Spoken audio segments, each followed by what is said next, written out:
kembali dengan Kak Esterina yang bertugas pada saat ini.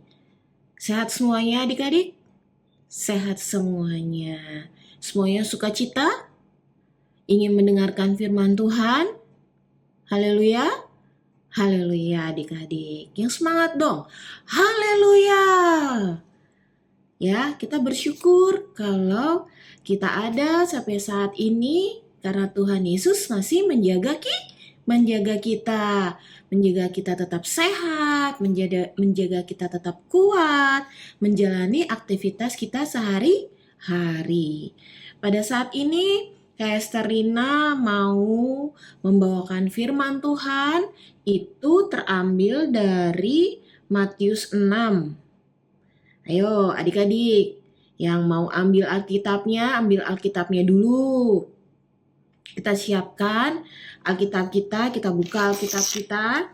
Kita mau baca adik-adik dari Matius 6 ayat 5 sampai ayat yang ke-15.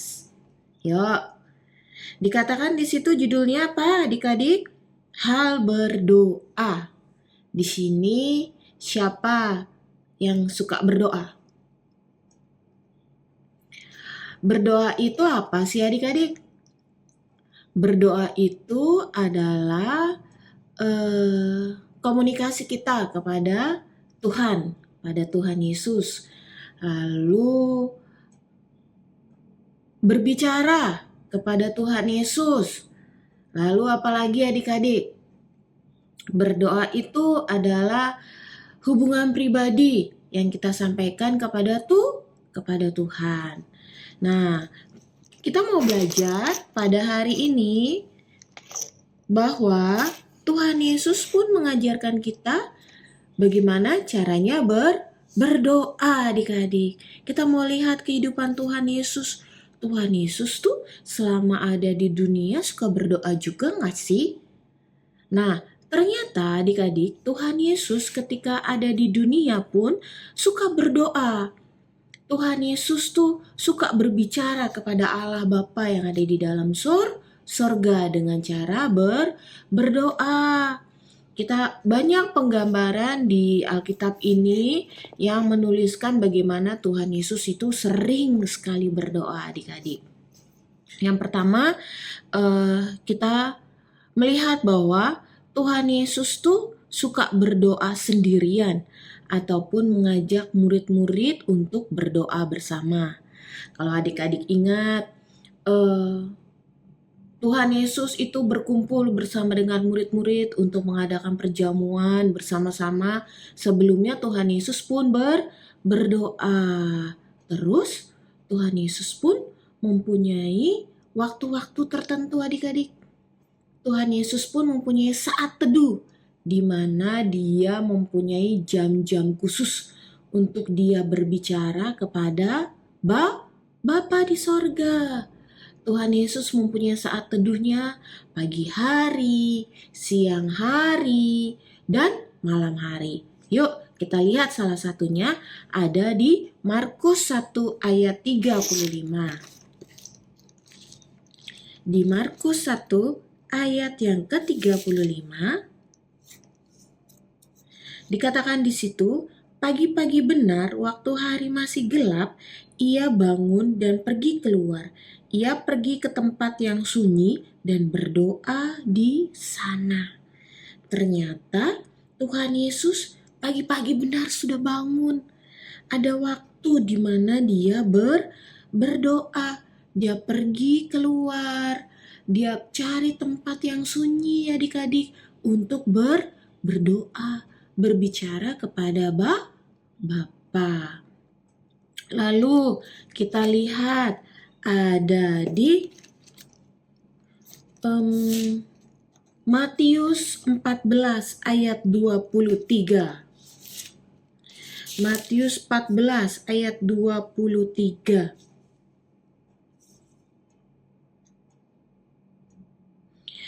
Dan setelah orang banyak itu disuruhnya pulang, Yesus naik ke atas bukit untuk berdoa seorang diri. Ketika hari sudah malam, ia sendirian di situ. Dikatakan di situ apa adik-adik?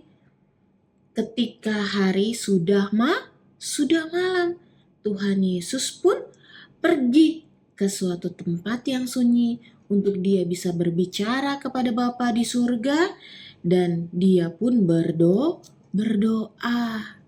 Kita lihat Tuhan Yesus memberikan contoh pagi hari, malam hari, dia berdoa. Lalu Tuhan Yesus pun suka berdoa sebelum makan. Yuk kita lihat contohnya. Ada di Lukas 24 ayat 30.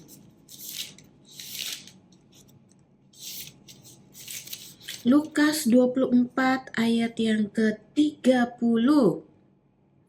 Waktu ia duduk makan dengan mereka, ia mengambil roti, mengucap berkat, lalu memecah-mecahkannya dan memberikannya kepada mereka. Tuhan Yesus mengucap syukur kepada Allah, kepada Bapa, dan mengucapkan berkat, lalu makan bersama-sama. Tuhan Yesus pun bersyukur kepada Bapa untuk setiap makanan yang akan dimakan pada hari itu. Lalu apalagi contohnya, Tuhan Yesus pun suka berdoa dengan cara apa, Kak? Dengan cara duduk, dengan kaki berlutut. Pun Tuhan Yesus suka berdoa dengan berdiri dan membuka tangan. Tuhan Yesus berdoa dengan duduk, itu ada di Lukas 24 ayat 30 yang barusan kita baca, bagaimana ketika ada perjamuan makan bersama-sama dengan murid-muridnya dengan duduk, Tuhan Yesus pun berdoa. Lalu Tuhan Yesus pun berdoa dengan kaki yang berlutut. Apakah adik-adik pernah kaki berlutut? Seperti Tuhan Yesus berdoa salah satunya dengan kaki berlutut. Ada di Lukas 22 ayat 41. Yuk kita baca Lukas 22 ayat 41. Kemudian ia menjauhkan diri dari mereka, kira-kira sepelemparan batu jaraknya, lalu ia berlutut dan berdoa. Nah, ini juga adik-adik penggambaran ketika Tuhan Yesus sebelum ditangkap, Tuhan Yesus sebelum diadili, Tuhan Yesus pun menyempatkan waktu untuk berdoa berlutut di mana adik-adik? Di Taman Getsemani. Sebelum Tuhan Yesus ditangkap, dia menyediakan waktu untuk berdoa di Taman Getsemani. Itu kita bisa lihat kehidupan Tuhan Yesus selama di dunia. Tuhan Yesus tidak lepas dari doa. Tuhan Yesus selalu berkomunikasi, berbicara dengan Bapa. Lalu adik-adik, kita kembali ke Matius pasal yang ke-6 ayat yang ke-5. Nah, Tuhan Yesus yang suka berdoa kepada Bapa pun mengajarkan kita bagaimana sih caranya berdoa yang baik dan yang benar. Kalau Kak Esther boleh simpulkan di dalam perikop ini di hal berdoa, yang pertama itu kita jangan berdoa seperti orang yang munafik, adik-adik. Jangan berdoa supaya orang melihat kita itu saleh, melihat kita tuh orang benar, adik-adik. Tuhan ternyata tidak suka dengan hanya pencitraan di hadapan manusia, tetapi Tuhan melihat orang-orang yang berdoa dengan sungguh-sungguh.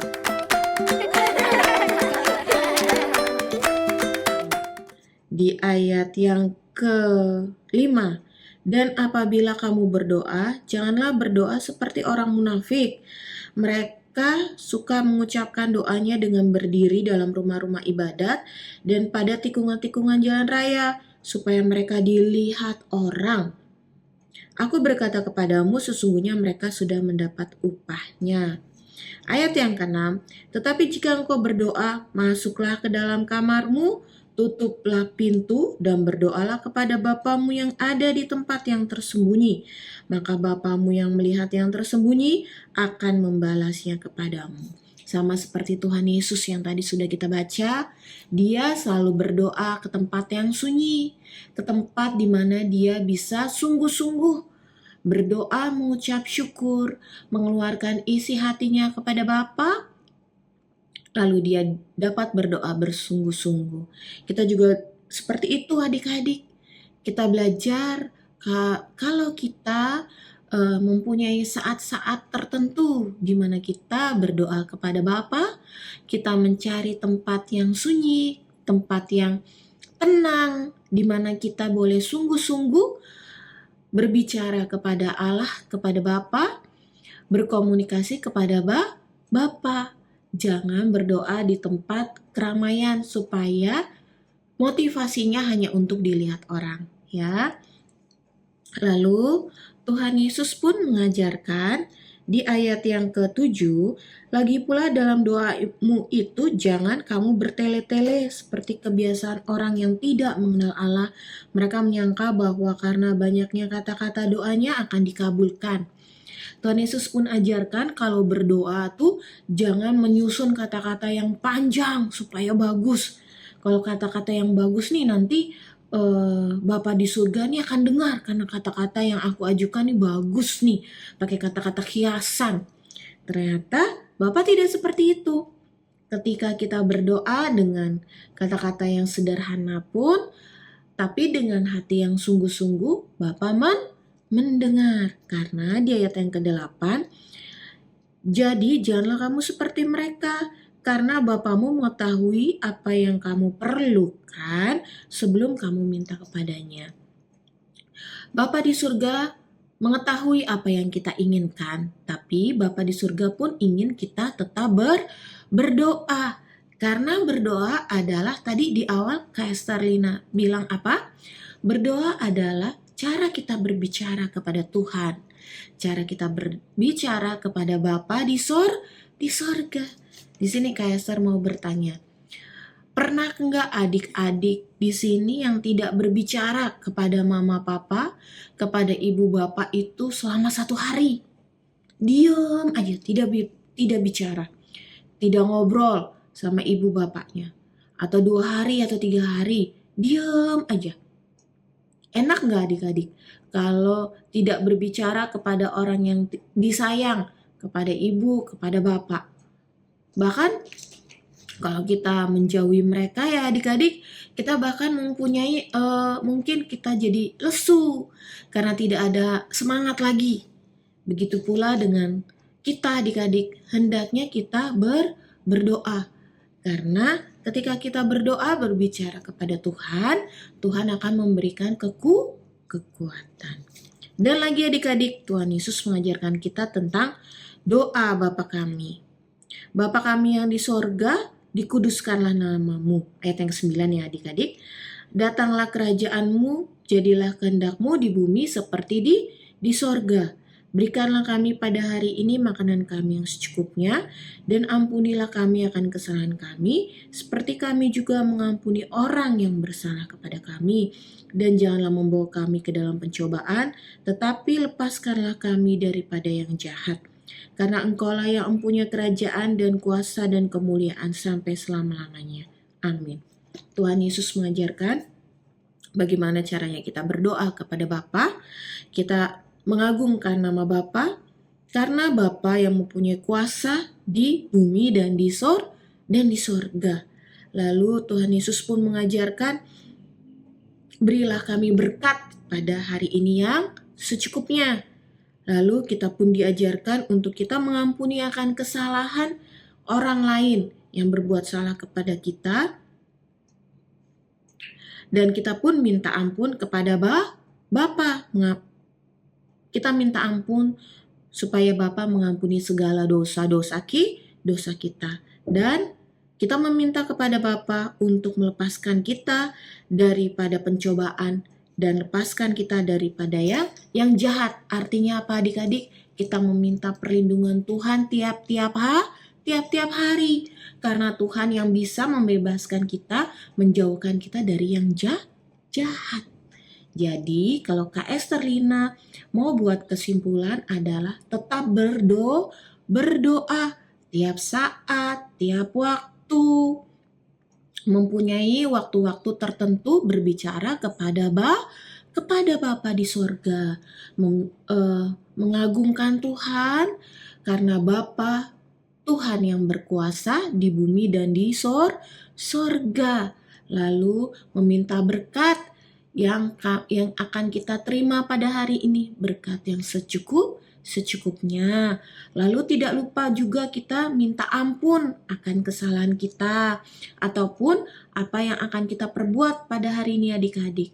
Dan yang terakhir, kita meminta perlindungan Tuhan pada hari ini supaya Tuhan menjagai, menyertai kita, menjauhkan kita dari orang-orang jahat, ataupun menjauhkan diri kita dari pencobaan-pencobaan yang mungkin saja iblis akan mencobai kita. Amin adik-adik. Kita tutup firman Tuhan pada hari ini. Tetaplah berdoa. Tetaplah menjaga hubungan dengan Tuhan Yesus Kristus. Kita lipat tangan, kita tutup mata, kita berdoa. Terima kasih Bapa di surga, terima kasih buat saat ini kami boleh belajar bagaimana kami melihat Tuhan Yesus selalu menyediakan waktu untuk berdoa kepada Bapa, bagaimana Dia kuat menjalani pelayanan selama di dunia karena Tuhan Yesus pun berdoa, berbicara, meminta kekuatan daripada Bapa. Biarlah kami sebagai anak-anak Tuhan, Bapa, untuk kami terus berbicara kepada Tuhan, berbicara kepada Allah, untuk diberikan kekuatan, untuk diberikan perlindungan tiap-tiap waktu. Biarlah kami mempunyai waktu-waktu tertentu, Tuhan, saat-saat di mana kami berbicara kepada Bapa, berkomunikasi kepada Engkau, Tuhan. Ampuni dosa dan kesalahan kami, Tuhan, seperti kami mengampuni orang yang bersalah kepada kami. Di dalam nama Tuhan Yesus Kristus, haleluya, amin. Amin adik-adik, bye-bye.